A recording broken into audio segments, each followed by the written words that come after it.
Magandang araw sa inyong lahat, aking mga kapatid. Ako si Father Joel Raimundo, isa sa mga pari dito sa seminaryo ng Canossian Fathers dito sa Cagayan de Oro City. Nagbibigay sa inyo ng maikling katisismo para sa ating tinatawag na undas o pag-alaala sa mga banal at pag-alaala sa mga kaluluwa ng mga yumao. Ngayon, dumako tayo sa katisismo para sa kapistahan ng mga banal at ng mga kaluluwa. Pinsan, ito ay binibigyan natin ng iisang tugon, pero itong dalawa ay hindi sila isa, kundi dalawa sila, pero ito rin ay binibigyan natin ng iisang kahulugan dahil sa doktrina ng ating pananampalataya. Una, para sa kasamahan ng mga banal. Ipinapahayag natin ang ating pananampalataya sa kasamahan ng mga banal, patuloy na pagkikipag-ugnayan natin sa mga yumao. Pinaniniwalaan natin na hindi tayo tuluyang inihihiwalay ng kamatayan sa ating mga minamahal na kumabilang buhay na. Sa kamatayan, ang buhay ay pinapanibago at hindi winawakasan. Naglalaan tayo ng panahon bilang mag-anak sa ating mga tahanan na alalahanin sa panalangin ang ating mga mahal sa buhay na kumabilang buhay na. Isang banal na gawain ang ipanalangin ang mga yumao. Makabubuti na magbahaginan ang mga kasapi ng pamilya at panariwain ang mga alaala ng mga yumaong mahal sa buhay na nagbubuklod sa ugnayan ng pamilya. Second is that what the church tells us, all who die in God's grace and friendship but still imperfectly purified are indeed assured of their eternal salvation, but after death they undergo purification so as to achieve the holiness necessary to enjoy the joy of heaven. Sa atin, ang grasya ng Diyos, ang kanyang pakikipagkaibigan ay kailangan nating makamtan para sa buhay na walang hanggan. At ang paglilinis na ito ay kailangan upang matamo natin ang kaligayahan sa langit. According to the Catechism of the Catholic Church, number 1030, says that all who die in God's grace and friendship but still imperfectly purified are indeed assured of their friendship of eternal salvation, but after that they undergo purification so as to achieve the holiness necessary to enter the joy of heaven. So kailangan nating malinis bago tayo makapasok sa tinatawag nating kaligayahan sa langit. Ang simbahan ay nagbigay ng isang pangalan. Ito ay ang purgatorio, to this final purification of the elect, which is entirely different from the punishment of the damned. Ang purgatorio ay isang paglilinis na makatarungan para sa mga nagmamahal sa Diyos.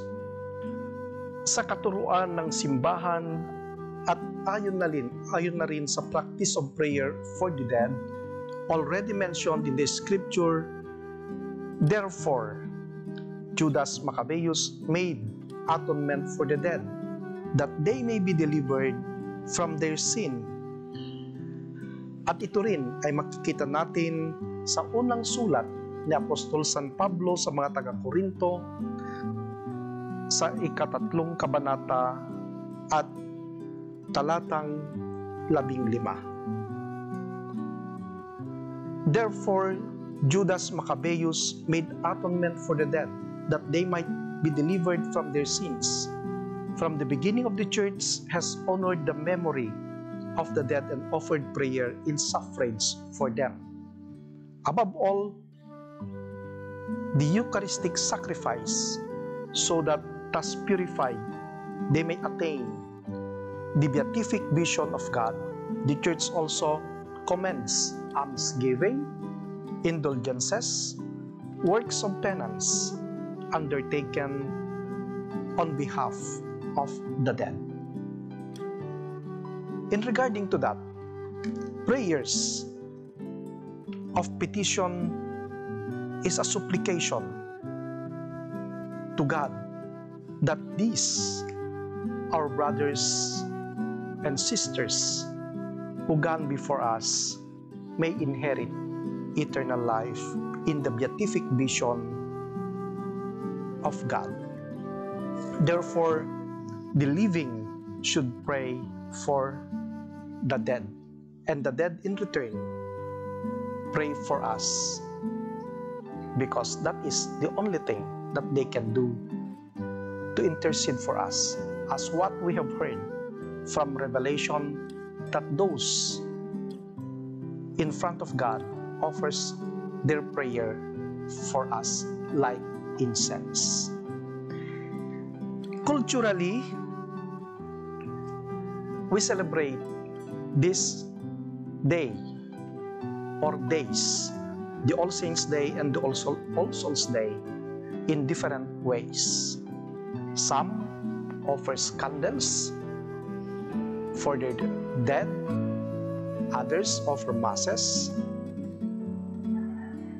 others also prepare food for the dead or feasts, as what the Ilocanos doing in the north. They prepared the umras, which is the offering of the food, not only for the dead, but also for the relatives and friends that comes to their homes. Secondly, the Tagalog also, they celebrate this one by bringing food to the cemetery, and some may have picnics. And in the other cultures, in the north, is still in the north, in Kalinga and in the mountain provinces, they make the apoy, which they lit a fire on the tombs of their beloved dead. And here, in Cagayan de Oro, but also practice in other parts, they call the priest or the manalabtan, the prayer leader, to pray for their dead. That is what they call the responso, which is also being done in, I think, most part of the Philippines, the responso for the dead. And this is how we celebrate these two feasts together, because the two feasts, they come as one.